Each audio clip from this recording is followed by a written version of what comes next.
भारत माता की। असम के लोकप्रिय मुख्यमंत्री हिमंता बिस्वा शर्मा जी, केंद्रीय मंत्रिमंडल के मेरे सहयोगी सर्बानंद सोनोवाल जी, हरदीप सिंह पुरी जी, असम सरकार के मंत्रीगण, सांसद और विधायकगण और विशाल संख्या में पधारे हुए मेरे भाइयों और बहनों, मोई होमो ओहोम बासिक आगोतिया कोई हारोदिया दुर्गा पूजार उलोग आरु शुभेच्छा जानोइशु।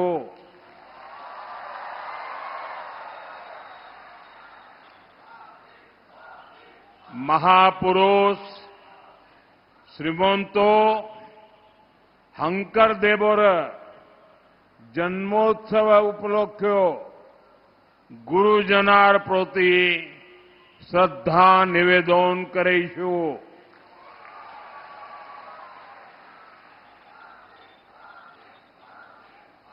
साथियों, मैं बीते 2 दिन से नॉर्थ ईस्ट में हूं। जब भी मैं नॉर्थ ईस्ट आता हूं तो अभूतपूर्व स्नेह और आशीर्वाद मिलता है।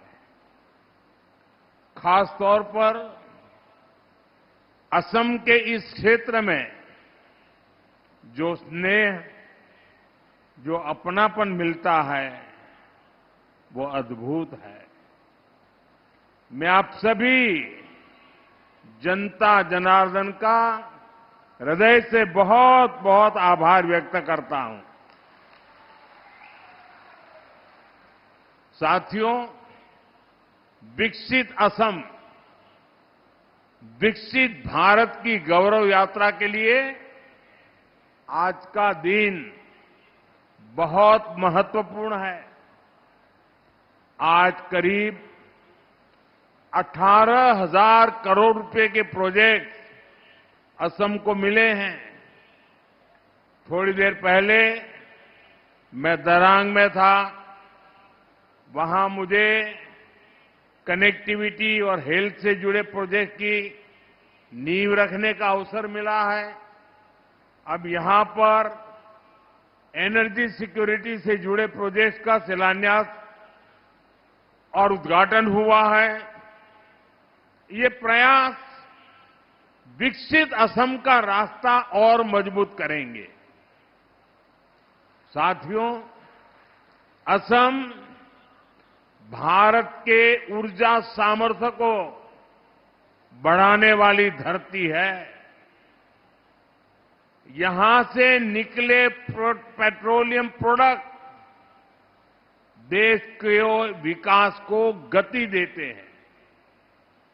असम की इस ताकत को बीजेपी एनडीए सरकार नई बुलंदी तक पहुंचाने में जुटी है। इस मंच पर आने से पहले मैं पास में ही एक और कार्यक्रम में गया था। वहां बांस से बायो इथेनॉल बनाने वाले आधुनिक प्लांट का उद्घाटन किया गया है। ये असम के लिए बहुत गर्व की बात है। इथेनॉल प्लांट के लोकार्पण के साथ ही आज यहां पॉलीप्रोपिलीन प्लांट का शिलान्यास भी हुआ है। ये प्लांट असम में उद्योगों को बल देंगे, असम के विकास को गति देंगे, किसानों, नौजवानों सभी के लिए नए अवसर बनाएंगे। मैं आप सभी को इतने सारे प्रोजेक्ट के लिए बहुत बहुत बधाई देता हूं। साथियों, आज भारत दुनिया का सबसे तेजी से विकसित होने वाला देश है। जैसे जैसे भारत विकसित हो रहा है, वैसे वैसे हमारी बिजली की, गैस की, ईंधन की जरूरतें भी बढ़ रही है। हम इन चीजों के लिए विदेशों पर निर्भर रहे हैं। हम बहुत बड़ी मात्रा में कच्चा तेल और गैस विदेशों से आयात करते हैं और बदले में लाखों करोड़ रुपए हर साल भारत को दूसरे देशों को देना पड़ता है। हमारे पैसों से विदेशों में रोजगार बनते हैं, वहां के लोगों की आमदनी बढ़ती है। इस स्थिति को बदला जाना आवश्यक था। इसलिए भारत अपनी ऊर्जा जरूरतों के लिए आत्मनिर्भर बनने की राह पर चल पड़ा है। साथियों, हम एक तरफ देश में कच्चे तेल और गैस से जुड़े नए भंडार खोज रहे हैं, वहीं दूसरी तरफ ग्रीन एनर्जी के अपने सामर्थ्य को भी बढ़ा रहे हैं। आप सभी ने सुना होगा, इस बार लाल किले से मैंने समुद्र मंथन की घोषणा की है। एक्सपर्ट बताते हैं कि हमारे समुद्र में भी बहुत बड़ी मात्रा में ऑयल एंड गैस के भंडार हो सकते हैं। ये संसाधन देश के काम आए, इनकी तलाश हो, इसके लिए हम national deep water exploration mission शुरू करने जा रहे हैं। साथियों, ग्रीन एनर्जी के मामले में हरित ऊर्जा के उत्पादन में भी भारत तेजी से कदम उठा रहा है। एक दशक पहले भारत सोलर पावर के मामले में बहुत पीछे था, लेकिन आज सोलर पावर के मामले में भारत दुनिया के टॉप 5 देशों में आ गया। साथियों, बदलते हुए इस समय में भारत को तेल और गैस के विकल्प के रूप में और भी ईंधनों की जरूरत है। ऐसा ही एक विकल्प है इथेनॉल। आज यहां बांस से इथेनॉल, बाम्बू से इथेनॉल बनाने वाले प्लांट की शुरुआत हुई है। इसका बहुत बड़ा फायदा असम के किसानों को होगा, मेरे ट्राइबल भाई बहन और परिवारों को होगा। साथियों, बायो इथेनॉल प्लांट को चलाने के लिए जरूरी बांस का इंतजाम भी किया जा रहा है। सरकार यहां के किसानों को बांस की खेती करने के लिए मदद देगी और बांस की खरीदी भी करेगी। यह बांस चिपिंग से जुड़ी छोटी छोटी यूनिट लगेगी। हर साल करीब करीब 200 करोड़ रुपए इस क्षेत्र में खर्च किए जाएंगे। इस एक प्लांट से यहां के हजारों लोगों को फायदा होगा। साथियों, आज हम बांस से इथेनॉल बनाने जा रहे हैं, लेकिन आपको वो दिन भी भूलना नहीं है जब कांग्रेस की सरकार बांस काटने पर जेल में डाल देती थी। वो बांस जो हमारे आदिवासियों की रोजमर्रा की जिंदगी का हिस्सा है, उसे काटने पर पाबंदी लगी हुई थी। हमारी सरकार ने बैम्बू कटिंग से बैन हटा दिया और आज ये निर्णय नॉर्थ ईस्ट के लोगों को बहुत फायदा पहुंचा रहा है। साथियों, आप सभी अपनी रोजमर्रा की जिंदगी में प्लास्टिक से बनी बहुत सारी चीजें इस्तेमाल करते हैं। प्लास्टिक की बाल्टी, मग, बॉक्स, कुर्सी, टेबल, पैकेजिंग मटेरियल, इस प्रकार की बहुत सारी चीजों की जरूरत हमें रोज पड़ती है। आप जानते हैं, ये सब बनाने के लिए जो चीज चाहिए वो है पॉलीप्रोपाइलीन। पॉलीप्रोपाइलीन के बिना आज के जीवन की कल्पना भी मुश्किल है। इसी से कारपेट, रस्सी, bag, fibre, mask, medical kit, textile, न जाने क्या क्या बनता है। ये गाड़ियों में काम आता है, मेडिकल और खेती के उपकरण बनाने में काम आता है। आज इसी पॉलीप्रोपाइलीन के आधुनिक प्लांट का उपहार असम को मिलेगा, आपको मिलेगा। इस प्लांट से make in Assam, make in India, इसकी नींव मजबूत होने वाली है। यहां दूसरे मैन्युफैक्चरिंग उद्योगों को भी बल मिलेगा। साथियों, जैसे असम गोमोशा के लिए जाना जाता है, एरी और मुगा सिल्क के लिए जाना जाता है, अब इसी तरह असम की पहचान में पॉलीप्रोपाइलीन से बना टेक्सटाइल भी जुड़ने जा रहा है। साथियों, आज हमारा देश आत्मनिर्भर भारत अभियान के लिए परिश्रम की पराकाष्ठा करके दिखा रहा है। असम इस अभियान के प्रमुख केंद्रों में से एक है। मुझे असम के सामर्थ्य पर बहुत भरोसा है, इसलिए असम को हमने बहुत बड़े अभियान के लिए चुना है।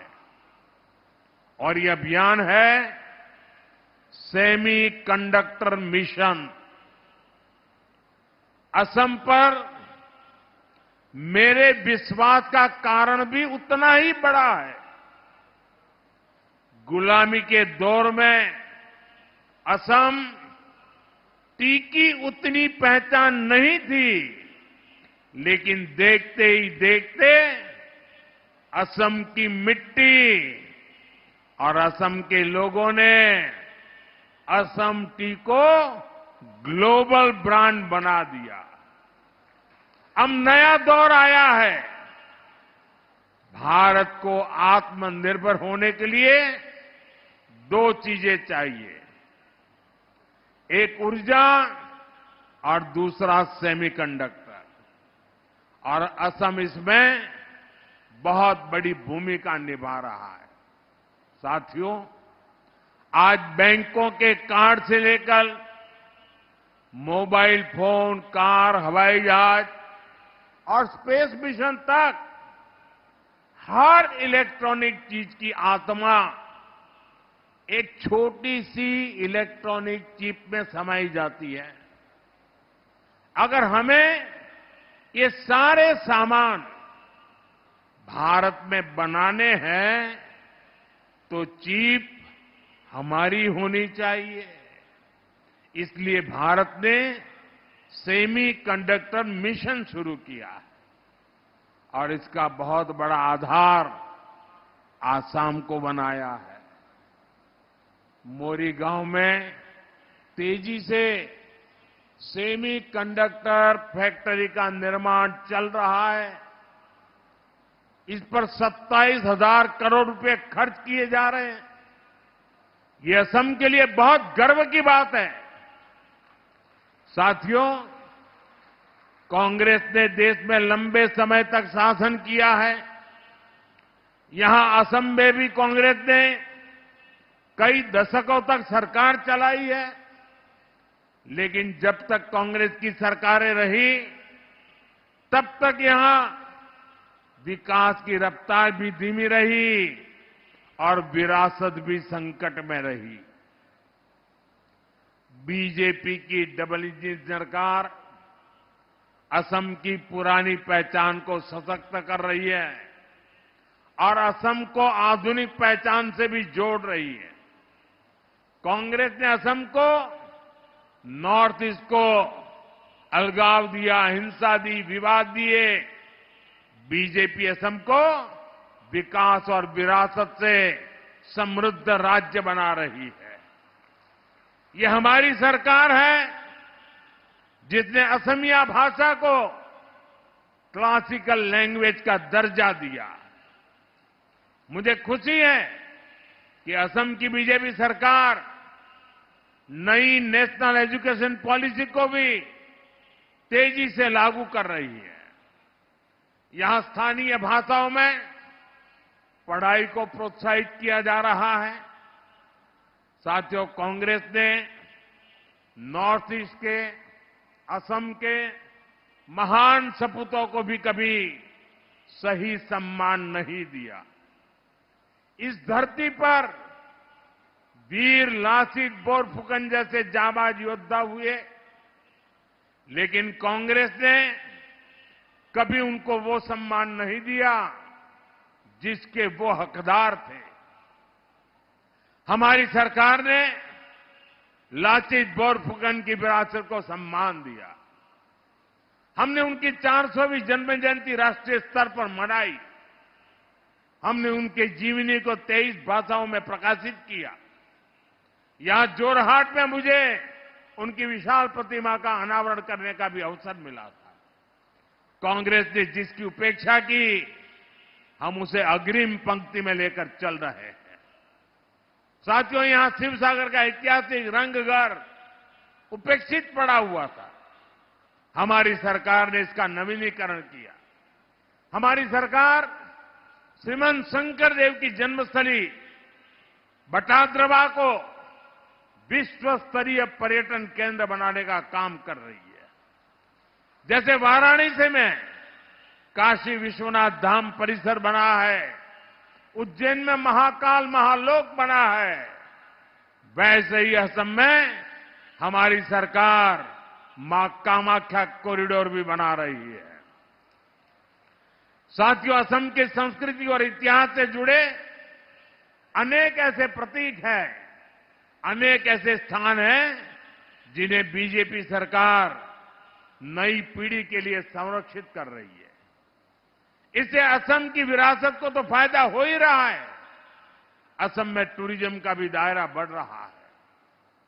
असम में जितना अधिक टूरिज्म बढ़ेगा, उतना ही ज्यादा रोजगार हमारे नौजवानों को मिलेगा। साथियों, विकास के इन प्रयासों के बीच असम के सामने एक चुनौती विकराल होती जा रही है। ये चुनौती है घुसपैठ की। जब यहां कांग्रेस की सरकार थी तो उसने घुसपैठियों को जमीनें दी, अवैध कब्जों को संरक्षण दिया। कांग्रेस ने वोट बैंक के लालच में असम के डेमोग्राफी का संतुलन बिगाड़ दिया। अब बीजेपी सरकार असम के लोगों के साथ मिलकर इस चुनौती का मुकाबला कर रही है। हम घुसपैठियों से आपकी जमीनों को मुक्त करा रहे हैं। जिनके पास जमीन नहीं है, जिन आदिवासी परिवारों को जरूरत है, उनको हमारी सरकार जमीन के पट्टे दे रही है।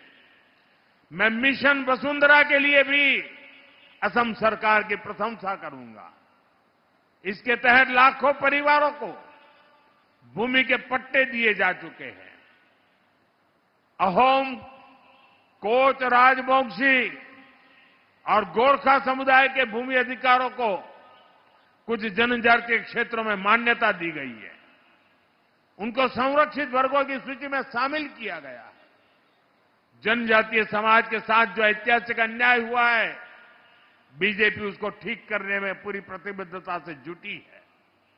साथियों, बीजेपी सरकार के विकास का एक ही मंत्र है, वो मंत्र है नागरिक देवो भव।